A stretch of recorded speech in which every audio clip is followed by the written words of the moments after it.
I'm telling them about the original sin. That sin is an acquisition. It is not inherited. This is Islam. After reaching a stage, every child is born a Muslim. And if that child dies before the age of discretion, that he can evaluate right and wrong, that child goes to heaven. Whether in the home of a Hindu, a Jew, or an atheist, that child goes to heaven. Every child is a Muslim. After reaching that age, then whatever the child does, the grown-up fellow, he is responsible for his or her action. Sin is not inherited, it is an acquisition. In brief, that is the Islamic theory of the original sin. It is not inherited. The Christians say it's inherited, we say it is not inherited.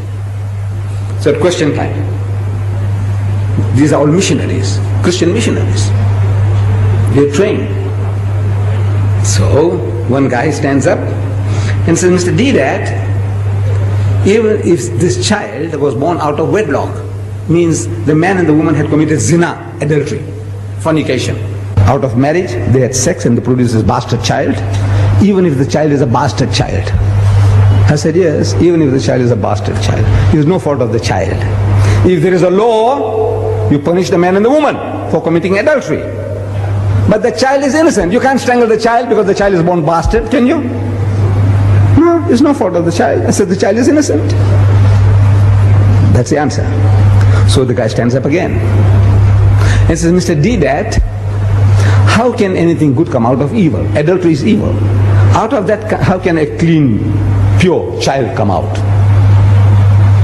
And my system was, question time, the man asks the question, I'm sitting down and I stand up and I answer the question and I sit down again. Another guy stands up, asks the question, I stand up to answer.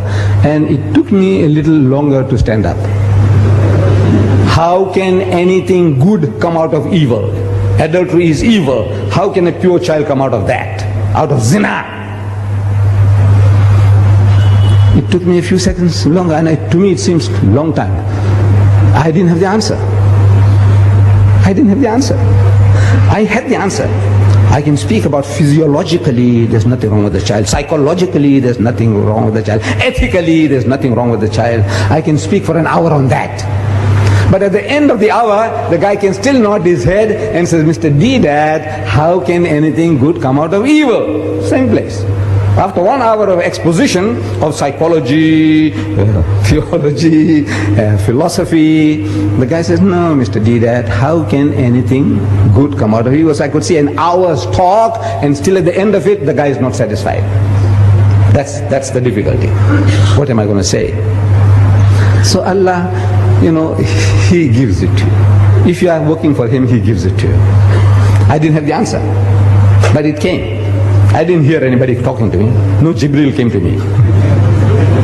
Anytime you hear that Ahmad Didat saying he's hearing voices, you must know Ahmad Didat needs a psychiatrist. I'm telling you. I said, look, poor fellow, he's going off now. Maybe he's taken some Mandrax pills or whatever, whatnot. Or he's going off. Then I say, I'm hearing voices. The only voices I hear is your voice when you talk to me. I don't hear any other voices. I didn't hear any voices. But I stood up and I said, you see, eating and talking about the apple. Eating an apple in the garden was a great sin. According to you, great sin. For which Adam and Eve were kicked out of the garden. Serious. But in contrast to that, compared to that, killing the only begotten Son of God. In 1 billion years He produced only one. And that son, you go and kill him. That's the most heinous crime you can think of. The greatest sin is to kill God's only Son, which He produced in 1 billion years. He produced only one, and you go and kill him. Compared to eating an apple, what do you think of this, killing God's Son? It's the most heinous crime you can think of. And yet, out of that murder of the only begotten Son of God came the gift of redemption, Jannah, Rah-e-Najat. I said, you tell me, how can anything good come out of evil? You tell me. Killing God's Son? Huh? What an evil compared to eating an apple. If eating an apple is a sin, killing God's only Son, shh. And out of that you say came salvation. That's the only way you can go to heaven. You believe that Christ died for your sins. That's what He's telling you. So out of that murder came this. So out of that murder, how can anything good come out? You tell me. Finish.